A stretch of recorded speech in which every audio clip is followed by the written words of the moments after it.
Today's guest is Robyn Shumer. Hi, Robyn. Hi there. I actually, I didn't ask you before we were going live how to pronounce your name, but I hope I'm fine. It was perfect. I was assuming that it is a simply pronounced name, but nowadays I think people come from all over the world, and sometimes you'd be surprised. So Estonians actually mispronounce my name, and then I'm Estonian. So welcome, Robyn, to Mindvalley Book Club. It's not all of Mindvalley; it's book club. So why I say that is that our followers, our listeners, our readers, and people who attend our events are actually more academically inclined. Maybe like to sit with a topic a little longer, dive a little deeper. So I love our crowd. I think we are the coolest crowd in Mindvalley. That's a compliment to you guys as well. First, I'll make a proper introduction to Robyn. We'll talk about your book, which just recently came out. The short version, the short name is Bones, but the extended name is Bones, Anorexia, Anxiety, and My Path to Self-Love, right? Yes. Oh, more or less there. So Yes. Robyn Shumer is a certified executive coach. She is also, an advocate for mental health and wellness. In addition to being an executive coach, I know you're also yoga instructor. You obviously do a lot of advocacy, so you are a social activist. And your book is about eating disorders. So I guess what I want to ask, well, sorry, I forgot a very important task, a very important part also. You did a TED talk about telling your story, and you're a really good storyteller. I can tell it by Thank reading. you. Uh, and what I want to ask is, is there anything that I missed out? Because I know that your life story is much more intricate, but when it comes to the book, it is the story of your struggle with your body image. It's your memoir in essence, although you're maybe too young for a memoir, but it's the memoir of the part where you were struggling with your body. Is there anything else important which I missed out of your bio? I'm an Aquarius, so I'm very creative and I love color. I don't know what that has to do with anything, but as you can see from my pink ring and my red jacket, I like color. That's amazing because this morning I was wondering, it's winter season here, and I tend to wear black clothes. For whatever reason, I put on red today, so I guess it was a hunch. We Uh, match. First of all, it seems that you're one of the very few people who struggled with eating disorders, with anorexia and nervosa very early on. I think somewhere in your book you mentioned you're the youngest patient. It also happened at the time when doctors were not very well aware of that disease. If that's all disease diagnosis, is that correct? Yeah, how did it all happen to you? Really great way to start. So in 1984, because I'm old, I was in fourth grade. And my best friend, Michelle Jordan, had this sexy new teacher from the Philippines. And I had the old lady that was retiring in 5 minutes.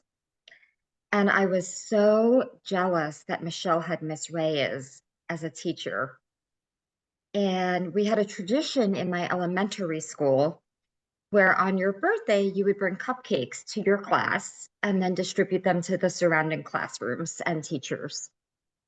And I remember the night before my birthday in fourth grade, I could not sleep the night before. I was so excited about the possibility of bringing Miss Ray as a cupcake. And when the moment came, I knocked on the door, a student opened it, and I walked into the classroom. And Miss Reyes said, "Oh my God, Robyn, it's your birthday." And I felt like $1,000,000. This woman who represented the ideal standard of beauty recognized me. She knew my name.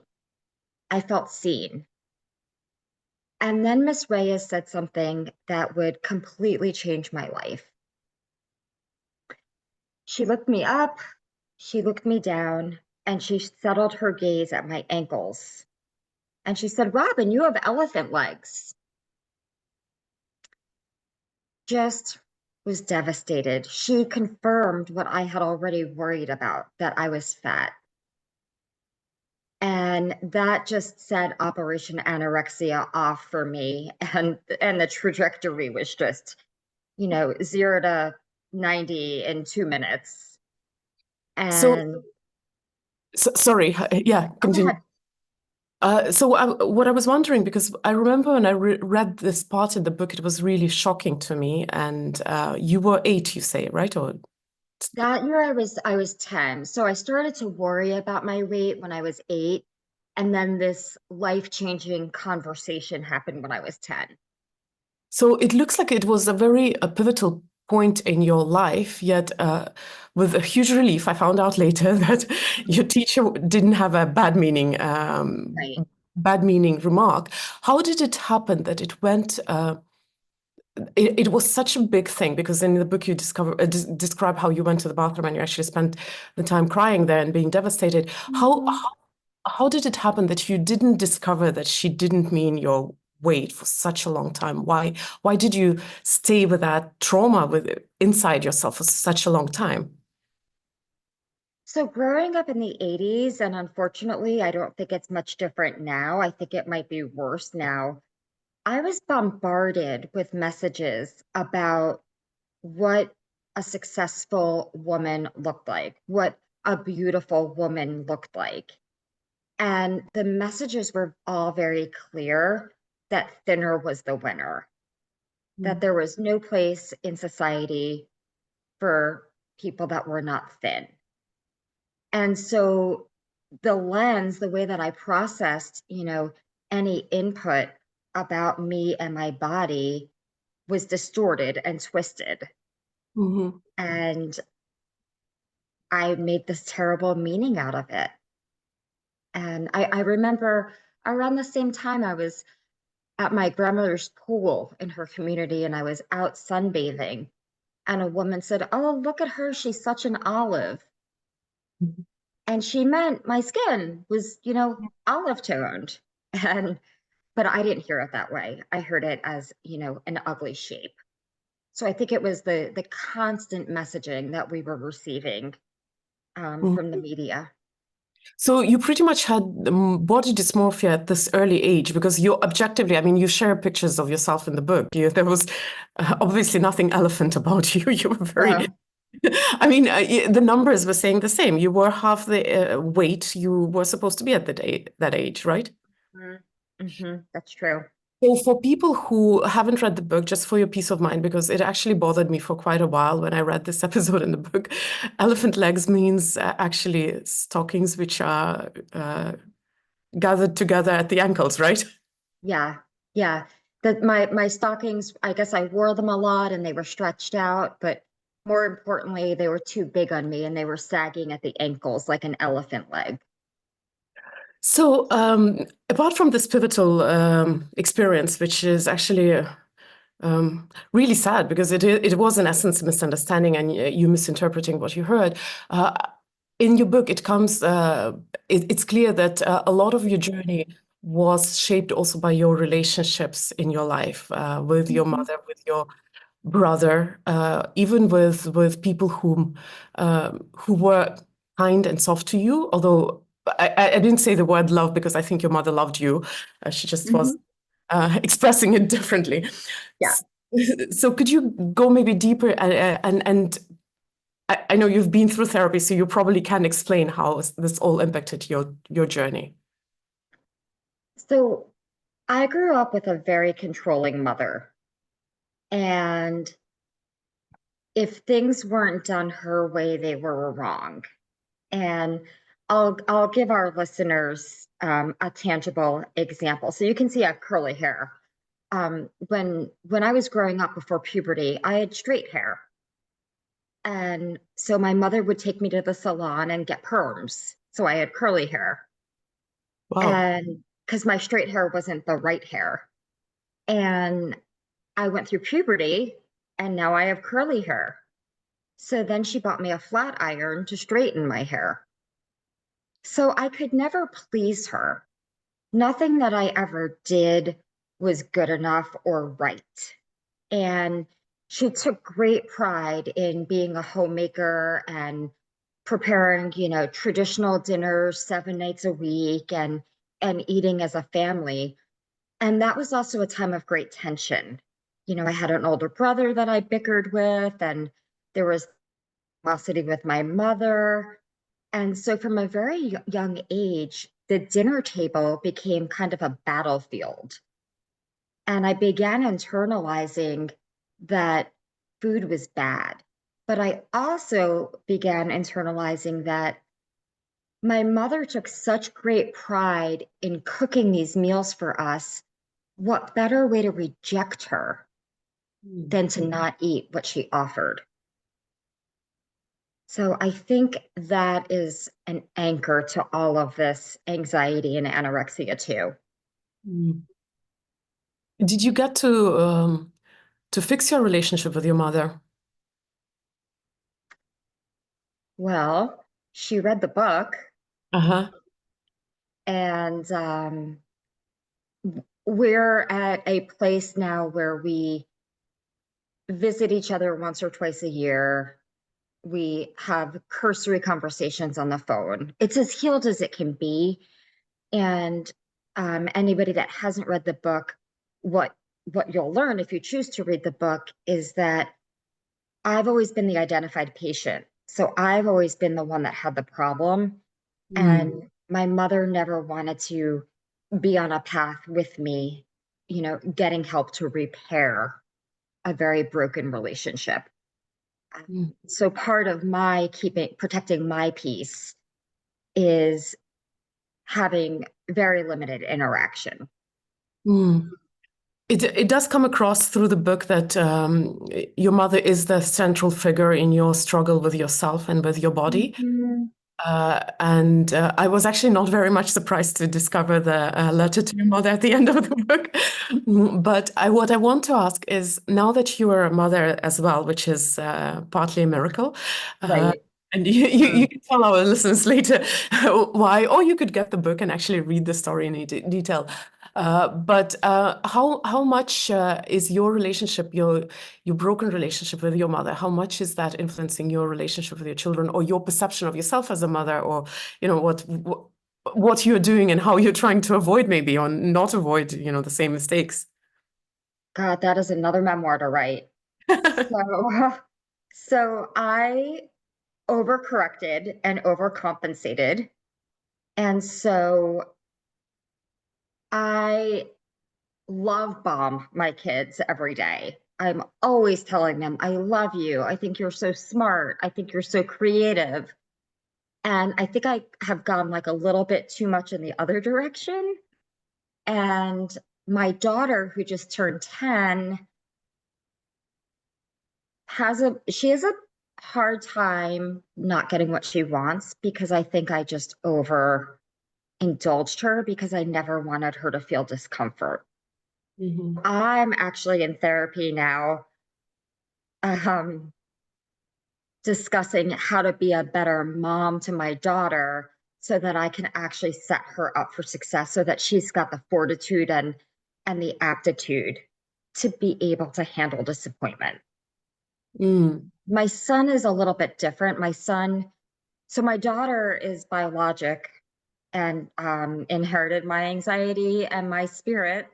And my son is adopted and he is super chill. Mm. Well, you obviously managed to raise him well. So I think you Thank have you. with your daughter. I want to get back to the main topic of the book, which is eating disorders, and maybe go back to your story. I think one part which I found particularly hard to read, and I don't have a lot of experience with eating disorders. I remember watching a movie. Unfortunately, I don't remember which, because there are quite a few, and being shocked at how a child with a disorder cannot actually force themselves to eat. It seems like such a natural thing, breathe, just breathe. So could you maybe share how did, if you can remember, if it's okay for you to remember, Mhm. How did it develop? And because you also describing the moments where you just wouldn't open your mouth and wouldn't even want to swallow your own saliva. Hmm. It's a monster. It just takes over your whole mind and your body. There's a parable about the elephant and the rider. I don't know if you're familiar with that, but it talks about emotional regulation. And, picture a rider on top of an elephant, and the rider represents rational thought, and the elephant represents emotion.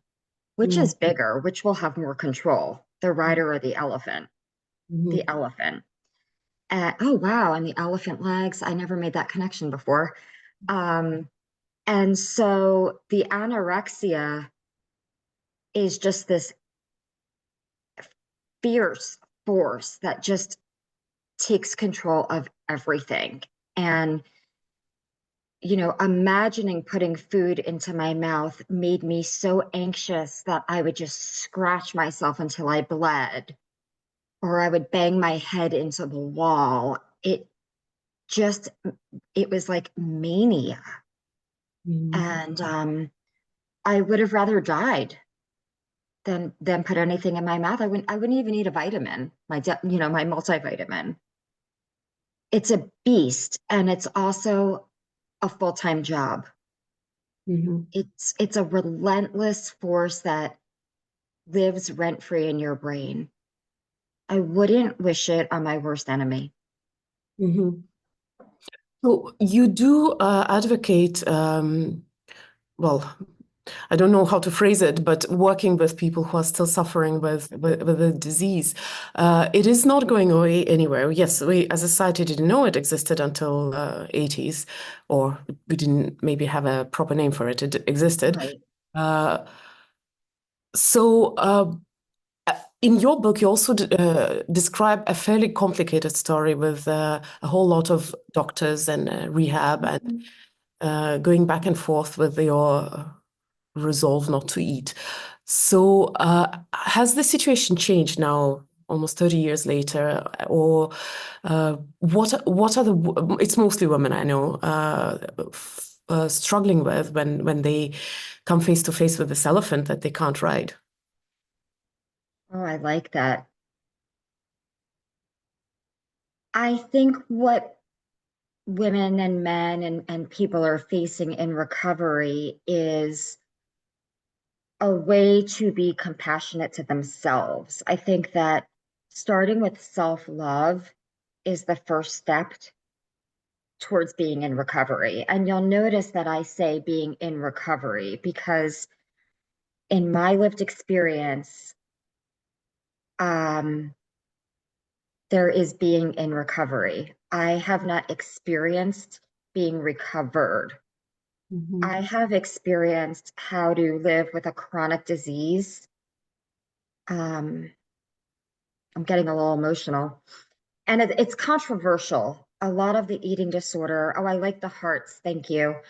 A lot of, the eating disorder experts, the people in the ivory towers, say that recovery is possible. And I think being in recovery is possible, but I've never, ever met somebody that is completely recovered. And so I think that what we're dealing with now is how to live a productive life with your eating disorder or with your body dysmorphia. And I'm doing it, and any listener to this podcast can do it too. Mhm. And I think that saying that being recovered is possible is such a high standard. And then when somebody doesn't achieve it, they Mhm. feel so badly about themselves. Mhm. So I invite people, men, women, transgender, whomever is struggling with an eating disorder, I invite people to live in a world where they are in recovery. Does that Mhm. make sense? Yeah, it kind of makes it more achievable. Yes, Compared yes, to- yes, yes. It It's makes me think of breastfeeding. There's this like oh, you have to breastfeed until your kid's, however old. And there is just so much pressure to be this perfect breastfeeding mom. And guess what? Didn't work out for me. Mhm. And that was a whole nother experience where I felt like a failure. Mhm. So let's just call it what it is. It's being in recovery. Mhm.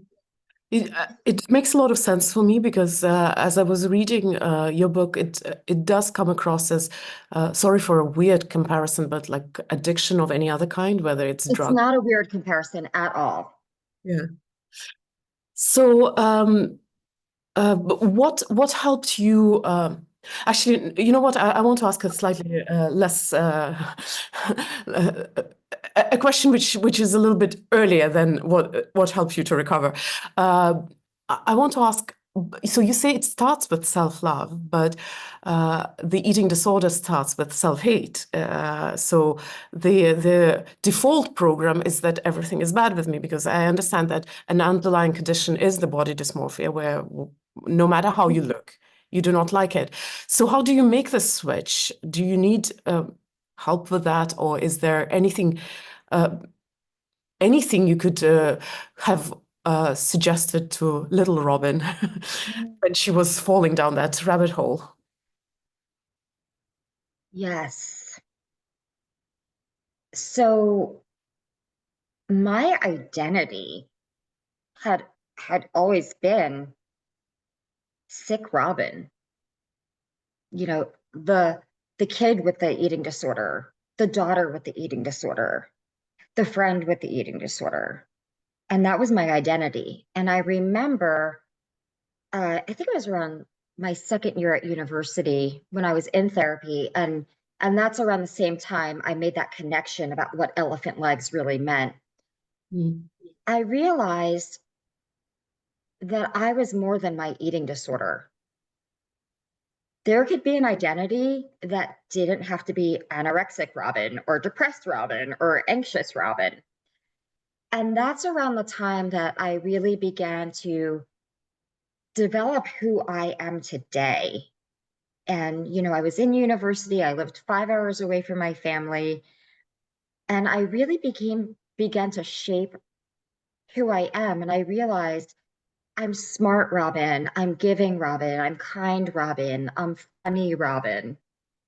And when I began to create an identity that was separate from what I'd always been told, my feet were firm on the ground and I was able to stand upright and be open to the possibilities of who I would become. Mm. So it was really saying goodbye to this identity and realizing I'm a heck of a lot more than my eating disorder. Mhm. So talking about identities, and since you have children who are already very reasonable age, Yeah. uh, what are their feelings about your story? Because I'm sure they know it. Have you discussed that, especially with your daughter? That's I'm more curious about that, mostly because she's in that age where they're very impressionable. So I have talked to her a little bit about it. And, going back to what can people do to be in recovery, um, I'm very disciplined. I don't like using that word. It sounds so negative, but I've exercised my whole life. And, my kids see me exercising at home. And what I tell them is I'm exercising so that I can be your mommy for a really long time. I'm exercising so that I can, not have high blood pressure, not have high cholesterol. If, I know part of that is genetic, but I exercise so that I can be the healthiest mommy for you for the longest amount of time. So I make it about something from the inside out rather than the outside in. I don't say I'm exercising so I can have great arms or a six pack. Mhm.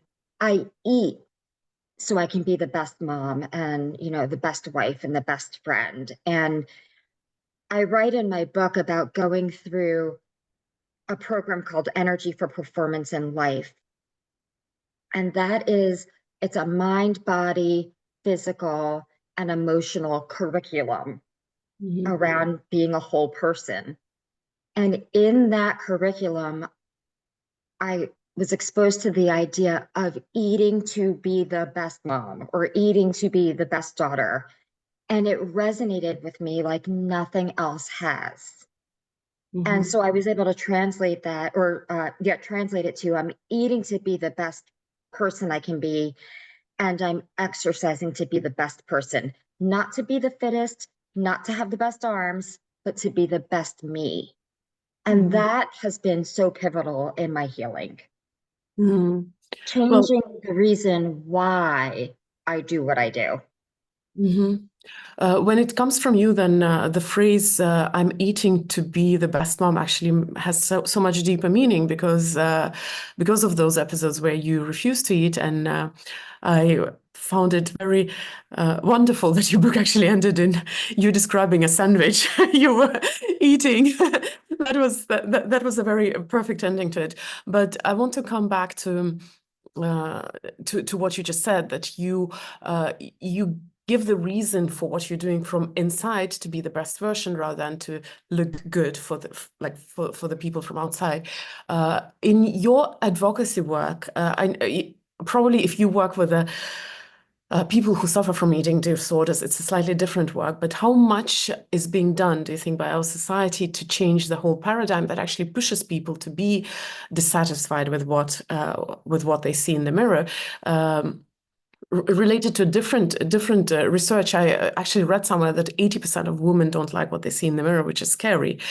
What is your opinion? How are we moving anywhere to improvement, or is it as bad as when you were a kid? That's a whole nother interview, but I'll give you the consolidated response. I think that the pressures still exist. I think that social media is an input that I didn't have to deal with. I just had to deal with People Magazine or 17 Magazine or Sassy. Now kids are on TikTok and Instagram, and it's right in the palm of their hands. So that is not great. I do see more body acceptance. We see the fat activist movement now, at least in America, we do. And accepting all bodies or every body. I think the challenge remains that there is still an aesthetic gold standard for what beauty looks like. And I think we've maybe changed what it looks like a little, but we haven't really pivoted away from externalizing what somebody should look like.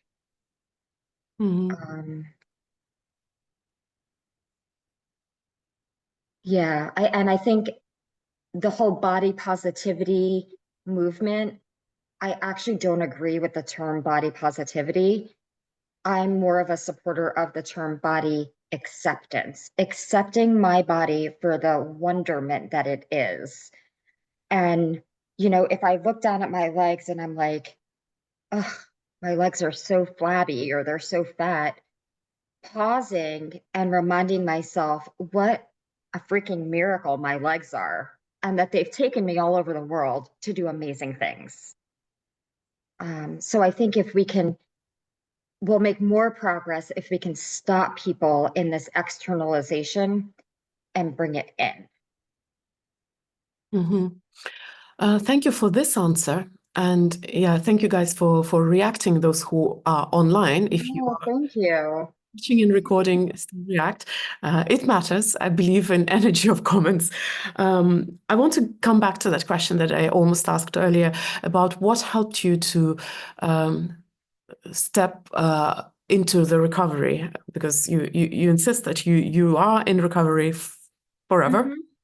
which is cool. But what helped you to step into it and to stay there and not to, fall back? Well, at Mm. least recently. Well, I have a daughter, and I said a little while ago, I wouldn't wish this on my worst enemy. I certainly want to, protect my daughter from it.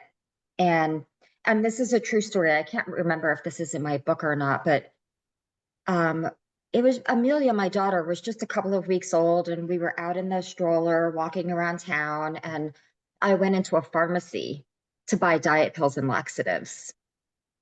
And I've got this newborn in the pram. And I just had this moment of like, what in the world are you doing, Robyn Shumer? Mhm. And I made the conscious decision right then to never do anything to my body that I wouldn't want my daughter to do. Mm.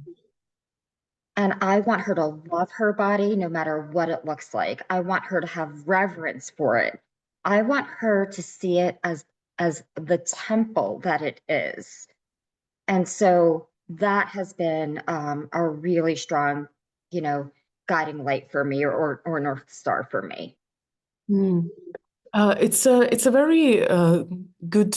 I do not want to say the word trick to do that, because is it you've been inside eating disorder, so I can't judge it. But is it easier Mhm. to see it on other people compared to yourself? Like when you see someone else doing, Mhm. can you tell straight away? Okay, this is a disordered relationship with your body. Or if you are in it, then you actually admire the people who do the things that you do to yourself. How does it work? Is it possible to actually leave 100%. an anchor? 100%. Um, and it's interesting because I was having a conversation with my longtime best friend about, I said, I still go to the grocery store and I still see the magazines Hmm. with the headlines, what I eat in a day, or, how this 50-year-old actress lost 25 pounds. I see the same headlines that I saw in 1985. And my friend, who does not have an eating disorder, said, "Oh my God, Robyn, I never noticed that." Mm. So I'm acutely hypersensitive to noticing the headlines, the covert messaging, and behaviors in other people. I have a family member who is a man, and I call him, he's manorexic. I think he's an adult man with anorexia. And he's always telling me about some nutrition podcast he's listening to or some diet he's on.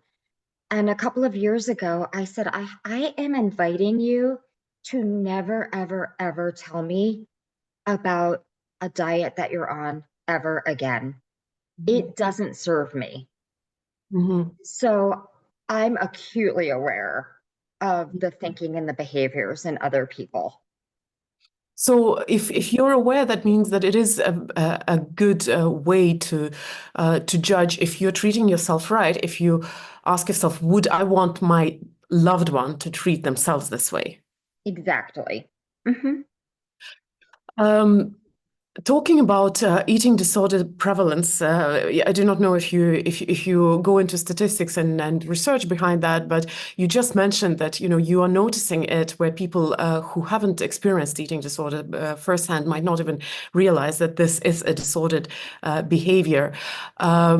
I agree actually that, when I was reading the book, I suddenly noticed that a lot of things that I was not aware are disordered behavior. Like you did mention exercising a lot, but also at some point in your life, you were exercising to burn the calories to the point where they had to tie you up to your bed, or the Hmm. laxatives and all sorts of dieting. So, what's your take? How much actually this problem is prevalent in the contemporary society, and how much are we aware that we're actually doing behaviors which might be dangerous if we don't stop? It's very, very, very, very prevalent. And we our society just normalizes dieting and exercise under the guise of fitness and wellness. And we have a lot of what we call wellness trolls. So, you know, if I were to say to somebody who's eating, I don't know, something high in fat and high in calories, and I said, you know, research says that eating red meat isn't good for your heart, that's being a wellness troll. Mm-hmm. And I think wellness trolls are everywhere. And I think we just need to let people eat what they want. You know, when you deprive yourself of something, what are you going to do? You're going to overindulge in it when you finally break. Mm-hmm. You know, the fitness movement, I love that people are active. I think it's fantastic. It's going to decrease comorbidities and hopefully curtail early death. But too much of it also has, you know, an opposite effect. So it's all about balance. Like, do the thing, but not too much of it. Eat the cookie, but not too much of it. Mm-hmm. I think we as a society, it's just a replique, struggle with the moderation. I've noticed that a lot of messages come in absolutes and extremes. Just don't do that. Like, don't even do a little bit, even if a little bit won't kill you. So, Just if your body is saying like, I want the potato chips, eat the potato chips because there's a high likelihood that you need the salt, and that's why your body is craving that. Be embodied and be really connected to your body and what it needs and wants. mm. I love this message. I think we might be a little early in the society with the message to trust your body. I know. Let me see if there are any questions. Guys, there are no questions in the chat, but in the future, if you have a question, leave that in Q&A down there. Sorry, I'm asking it a little late in our interview. But I want to ask a question which I like to ask, since it's a book club.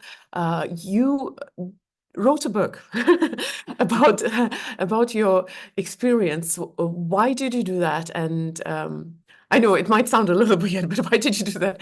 And what do you want to what did you want to achieve with writing a book? Or how did you, I don't know, want to change the world? Right. Well, this is my favorite question. And I anticipated it and I have some props for the Okay. response. When I was hospitalized for anorexia when I was 12 years old, it was brutal. It was horrible. And I still have post-traumatic stress disorder from it. And I'm like 1,000 years old now. But I also knew that I wanted to write a book about it one day. And so what I did when I was in 7th grade is I started writing a piece of fiction about Amber, who was me. And I worked on that piece of fiction for about 10 years. And it was called Wasting Away. Great title, right?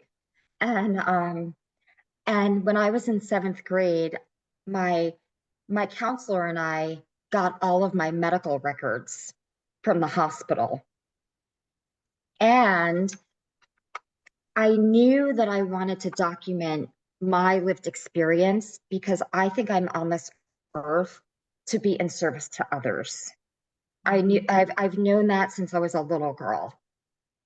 And what I did, and I've got a couple things to show you, is I used 30 years worth of my journals. Wow.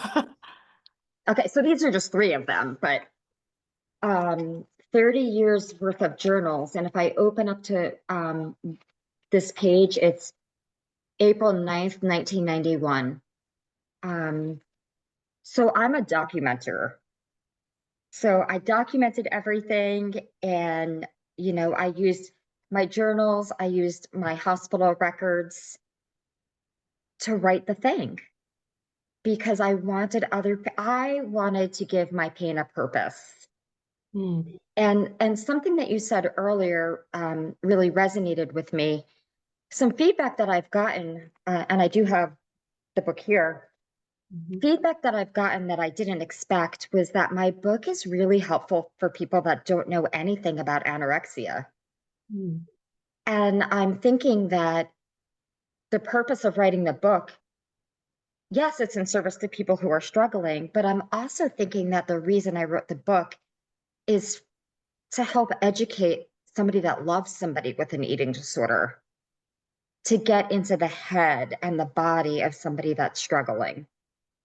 Mhm. Um, and then I also wrote the book because, and we talked about this a little bit earlier, I want people to know that you can live a fully productive life with a mental health condition. Your ism isn't who you are. I've had a successful career. I've got a family. I am in my community. I have talked around the world and I have this thing, Mm. but that isn't who I am. So I think I wrote the book because I wanted to give my pain a purpose and let others know that you can have a successful life. And the unintended consequence of writing the book is to educate people who haven't had that lived experience. Mhm. So, on that note, I'll ask the last question, but first, I want to ask our audience who is online right now to leave a heart for my guest, uh, for Thank you. for coming on the interview and for writing the book and for sharing the story. And we didn't go into one part of what you do, is encouraging people to share their stories. And if you guys are interested in that part, you can actually find Robyn's TED Talk. Just put TEDx and Robyn Shumer. But the question that I want to ask is, in my opinion, anorexia is an extreme case of disliking your body, where you're willing to even kill yourself to be in a certain way.